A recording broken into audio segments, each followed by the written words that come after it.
Remember when sci-fi TV was everything? When shows like Fringe, Continuum, or The 100 had us glued to the screen week after week? Well, they disappeared just as quickly as they rose. Some ended with a bang, others were quietly forgotten. Today we're diving back into the top 20 forgotten sci-fi shows of the 2010s. Cult hits that deserved more. Shows that time tried to erase but the fans never forgot. Fringe was the X-Files meets Stranger Things before either was cool again. It was awesome because it had alternate universes, mind-bending science, and a deeply emotional core, especially in the relationship between Olivia Dunham and Walter Bishop. But despite a strong 5-season run, it never got mainstream recognition, a victim of being ahead of its time and on Fox. What great shows went to die. It left us with emotional trauma and a cult following that still won't shut up about the observers. Continuum was a Canadian sci-fi gem that mixed time travel with corporate dystopia. A cop from 2077 gets trapped in 2012, trying to stop terrorists from rewriting the future. It was forgotten because it aired on sci-fi, enough said. Plus, last season got trashed, but its ethical dilemmas, AI questions and political themes were way ahead of the curve. Does it deserve a rewatch though? Absolutely.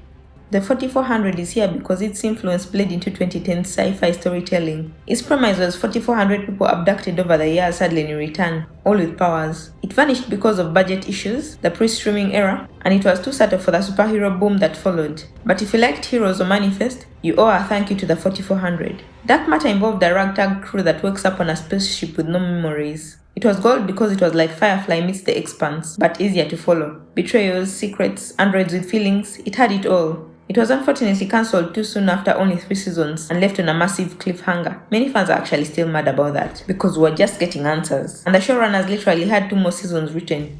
Alphas involved a group of seemingly ordinary people with extraordinary neurological abilities. The best part was it treated powers like a real-world disability or gift, more X-Men first class than Marvel style. It's being forgotten because it had only 2 seasons, was poorly marketed, and was cancelled right when the story was heating up. Its biggest sin, however, was ending on a full-blown cliffhanger, no closure whatsoever. In The Defiance, Earth is reshaped after an alien war. Now humans and aliens coexist in a Wild West-style future. The best thing about Defiance was that it had a companion video game. It slipped away because the game tanked, the show got more expensive and the story meandered. But if you like world building and space westerns, this is the show for you. Terra Nova was about dinosaurs and dystopia. Humans travel back to prehistoric Earth to start over, and was backed by Steven Spielberg. It should have been huge because it was fortunate enough to have a big budget, had time travel and family drama. But it flopped because its costs spiraled, ratings dipped, and Fox pulled the plug after just 1 season. It could have been the next Lost if given the chance. Revolution was about all electricity disappearing in one day, leading to society's collapse. Q-swords, rebellions, and mystery. It was created by Eric Kripke, who also created Supernatural and The Boys, and produced by J.J. Abrams. It fizzled because it had too many tonal shifts and tried to be Game of Thrones one week, lost to the next. It still has a loyal fan base who will defend season 1 to death. The event was a political conspiracy thriller with aliens, touted as the new Lost. It failed because of a confusing plot and delayed reveals. NBC pulled it after 1 season even though it was just getting good. It's however remembered for being frustratingly close to brilliant, but never quite sticking the landing. Almost Human was a feature cop drama where a grumpy human and a kind android are partners. Carl Urban and Michael Ealy carried this show. Its cyberpunk meets buddy cop themes got viewers hooked, and it was surprisingly emotional. Fox unfortunately mishandled this masterpiece with out-of-order episode releases. Fox didn't know what it had. It was a 1-season wonder, but a beautiful one. In Colony, aliens invade Earth, but instead of war, it's occupation. Governments collapse, and people are forced to choose sides. It was one of the smartest shows because it used sci-fi to mirror fascism, resistance movements, and family sacrifice. But it got cancelled despite a loyal following due to low ratings, and budget cuts ended it after 3 seasons. Is it still worth watching though? Absolutely. Josh Holloway from Lost gives one of his best performances. Incorporated was about a future ruled by corporations. Employees are property and the rich live in green zones, the poor in slums. It's become so very relevant now, as it predicted the rise of tech dystopias, AI surveillance, and corporate-controlled healthcare. But despite slick visuals and strong writing, it didn't get renewed and only got 1 season.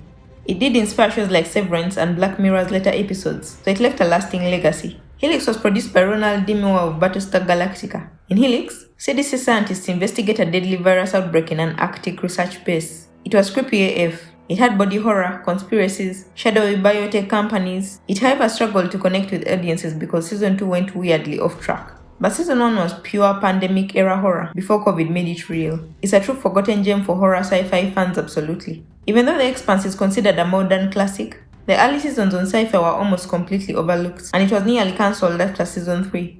Fans literally petitioned Amazon to save it. The Expanse is one of the smartest hard sci-fi shows ever made. politics, physics, survival, and if you missed it, now's the time to binge all 6 seasons. The extant starred Halle Berry and was about an astronaut who returns from a solo mission pregnant. Oh, and her husband built a humanoid AI child. It was produced by Steven Spielberg and tried to balance family drama with AI ethics and alien mystery, but never found its audience and was cancelled after 2 seasons, despite the A-list star power and big names behind it. The OA was about a blind woman who goes missing for 7 years and comes back able to see. It was great because it blended sci-fi with supernatural mystery, dance sequences, and near-death experiences. But Netflix pulled the plug after season 2, leaving fans devastated. It has a cult following now, and Reddit threads still break down the symbols, timelines, and alternate dimensions. Some fans still believe the cancellation was a meta-plot twist. Raised by Wolves was technically 2020s, but was too good not to include here. It was created by Aaron Guzikowski and produced by Ridley Scott. It involved 2 androids that raise human children on a distant planet after Earth is destroyed, and was absolutely bonkers. Religious allegories, alien snakes, android emotions. It was critically acclaimed, but still surprisingly cancelled after 2 seasons on HBO Max. The ending was especially brutal since no one expected it to end when it did. If you like Prometheus or Blade Runner 2049, this is your vibe. Touch starred Kiefer Sutherland and was about a widowed father discovering his mute son could predict global events through math patterns. It was emotionally rich and almost spiritual in tone, but got cancelled because of a slow pacing and confused audiences expecting more 24 energy. If you want a gentle, thoughtful sci-fi, this is for you. After Earth is ruined, a group of humans tries to rebuild civilization on a distant planet. It was a BBC show, sci-fi meets political drama, but it failed because it aired during a time-slot death spiral. Viewers dropped off after episode 1. It's now considered a sleeper hit that was ahead of its time though. Travelers was about time travelers from a post-apocalyptic future who transfer their consciousness into present-day humans to prevent disaster. It was a smart TV show because every mission mattered. Every character had emotional depth. Created by Brad Wright of Stargate, it was quietly released on Netflix without fanfare and ended after season 3. It also has a cult following and loyal fans still want a season 4. Honestly, so do I. It's wild to think how many of these shows shaped fandoms, inspired creators, and lived entire lives in just a few short years. And yet, when you scroll today's streaming options, they are nowhere to be seen. Some are simply ahead of their time, some are cut down in their prime, and some might just be waiting for the right moment to make a comeback. So tell me, which one did you love the most? Drop it in the comments, and let's make sure these cult classics aren't forgotten. If you enjoyed this nostalgic trip, hit that like button, subscribe, and maybe binge one of these gems tonight.